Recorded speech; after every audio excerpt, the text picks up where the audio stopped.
Je n'aurais jamais imaginé qu'une nuit d'été changerait complètement ma vision des deux hommes de ma vie. Je n'aurais jamais imaginé que la tentation s'immiscerait dans mon monde de manière aussi inattendue, me laissant tirailler entre la raison et le désir. Si on m'avait dit il y a un an que je me retrouverais dans une telle situation, j'aurais ri d'incrédulité. Mais parfois, la réalité dépense la fiction, et parfois, le cœur vous entraîne là où votre esprit vous avait juré de ne jamais aller. Je m'appelle Émilie. J'avais 25 ans cet été-là. Assez jeune pour être encore en train de me découvrir, mais assez âgée pour savoir qu'il ne faut pas laisser mes sentiments me contrôler. Du moins, c'est ce que je pensais. Je m'étais mariée quelques années plus tôt dans une famille nombreuse, et j'avais toujours admiré la proximité de la famille de mon mari. Ses jeunes frères, Ryan et Mark, vivent pratiquement chez nous pendant les vacances d'été. Ils étaient tous les deux si différents, et pourtant ils s'équilibraient d'une certaine manière. Ryan, à 20 ans, était l'homme sûr de lui, charmant, plein d'esprit, et toujours au centre de l'attention sans même le vouloir.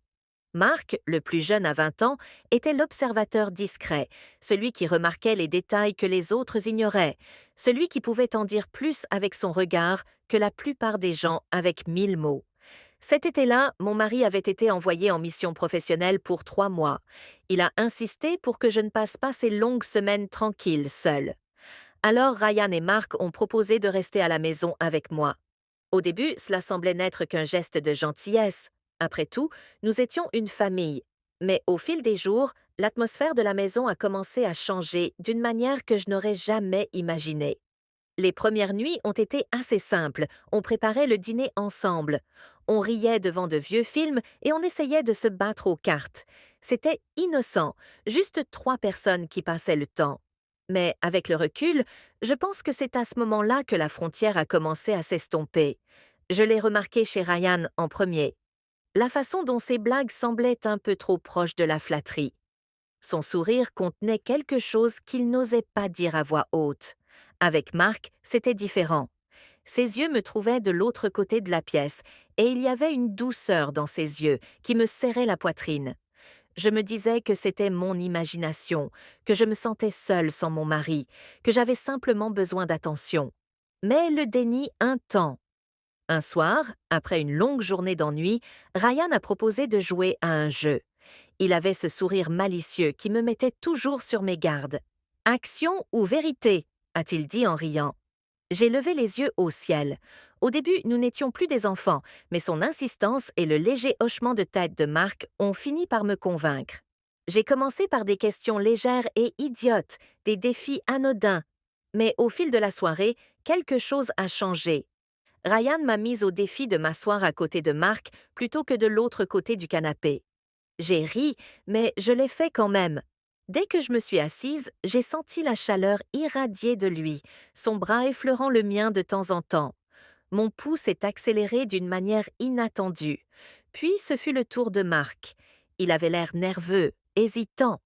Mais quand Ryan lui demanda de choisir entre action ou vérité, il dit « la vérité ».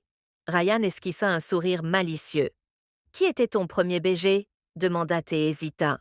Son regard se tourna vers moi avant de se détourner. Rapidement, j'eus le souffle coupé. Il marmonna quelque chose à propos d'une fille de la classe, mais nous savions tous que la vérité pesait plus lourd que ces mots. L'air était hâle et alors lourd d'une tension inexprimée. Chaque rire semblait plus aigu, chaque regard plus lourd. Je me disais que c'était juste le jeu, mais quand Ryan se pencha en avant avec un sourire audacieux et dit « Émei, action ou vérité ?» Je sentis mon cœur battre la chamade. « Action !» murmurai-je instantanément, le regrettant. Son sourire s'élargit. « Je te mets au défi de laisser Marc t'entourer de son bras jusqu'à la fin du jeu. » Le silence se fit dans la salle. Marc avait l'air stupéfait les jours rouges, mais il ne refusa pas. Lentement, prudemment, il glissa son bras autour de mes épaules par jeu. Mais dès que son contact se posa sur moi, je ressentis une bouffée de chaleur qui me fit presque trembler.